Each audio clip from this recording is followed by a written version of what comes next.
After a wonderful night's sleep, I was more than ready to start exploring Tokyo. I was just so excited to be there.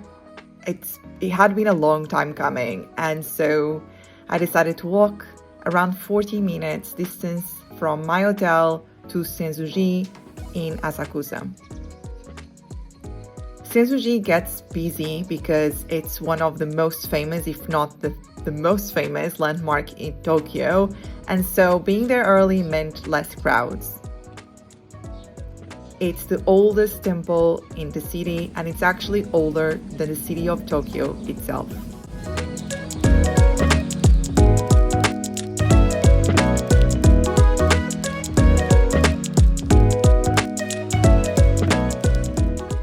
It was so early that the shops were still closed, and honestly, it was time for breakfast, so I had to go and get some food.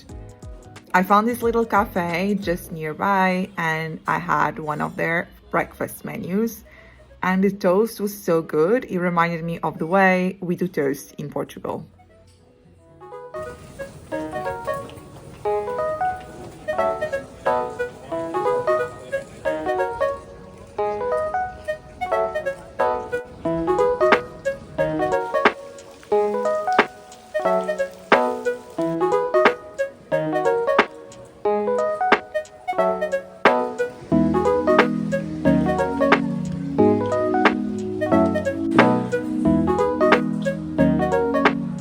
One of the things I absolutely wanted to do in Japan was to collect goshuin.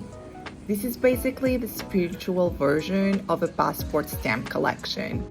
Instead, that a goshuin is a temple or the shrine stamp that is written in Japanese calligraphy. You need to have a special book for it called a goshuin-ko, and basically you can buy this book at the temple as well. To draw a fortune in Sensuji, you donate 100 yen and you shake a little cylindrical box, you pull a stick with a number, and that number corresponds to your fortune. I'm still trying to understand if mine was good or bad. I think it was just average.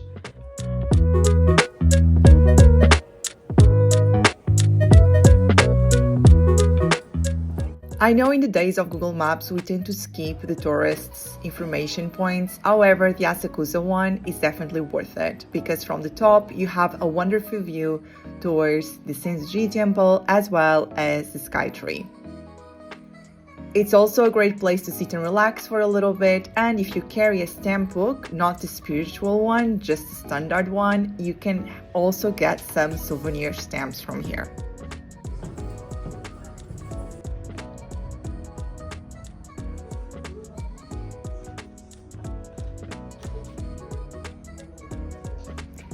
I loved walking in Tokyo. I love walking everywhere I go, but Tokyo is easy to walk. But I think what's most interesting is really observing the different streets and how they actually turn out to be quite different.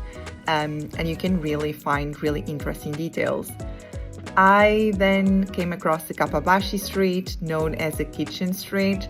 This is a place where you can find anything you need for your cooking needs, basically, from Japanese knives to plates, bowls, and the very famous plastic food models that Japanese restaurants are known for. These are actually called sampuru, which stands for the word sample in English. And they are hyper realistic, which is incredible. I actually would love to get one for myself, just a tiny piece of sushi, but I realized these are pretty expensive, so I decided not to buy one. I got drawn in by this massive torii gate, and this is basically how I came across the Shitaya Shrine. It had a really local atmosphere, it was very peaceful, and I decided to get my second Goshuin here.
If you aren't going to make it to Fushimi Inari in Kyoto, Nezu Shrine might be a little bit of a taster of what you would experience there.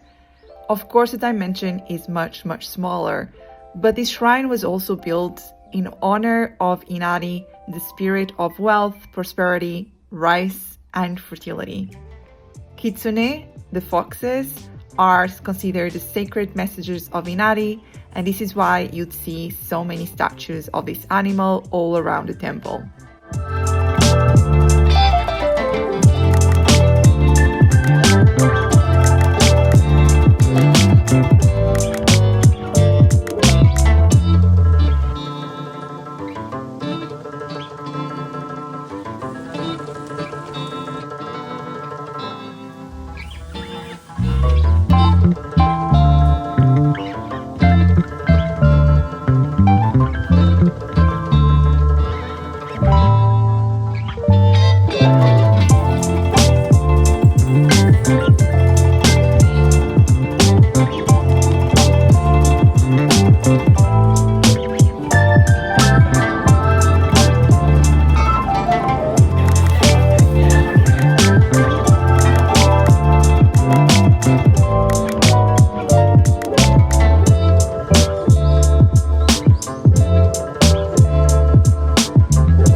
I love a museum, and the Tokyo National Museum was on my list, and I definitely recommend visiting it if you are like me.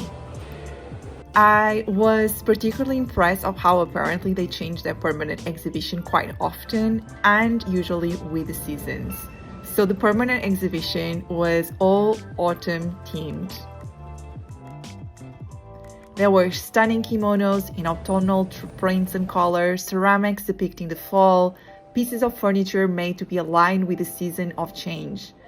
Autumn is my favorite season, so I couldn't help but feeling aligned with all I was seeing and completely loving the way the Japanese lean into their seasons.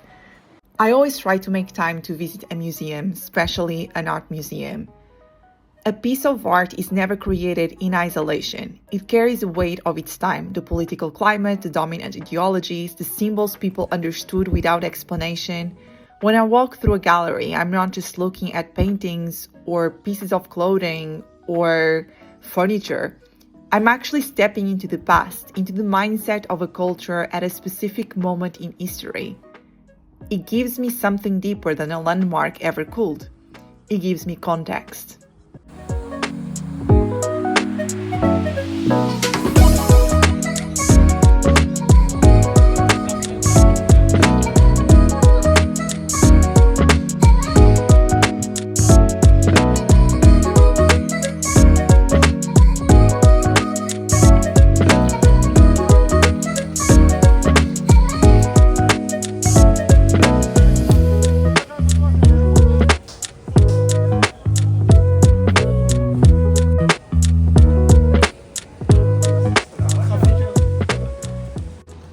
I ended my day in Akihabara, which was probably not the best idea, bearing in mind that I was now feeling the tiredness coming to me, including the jet lag, and let's say that gigantic light signs and over-sexualized anime and neon lights were definitely not great.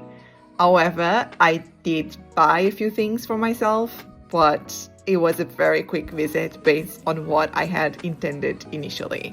So maybe I'll come back to the electric town next time I'm in Tokyo.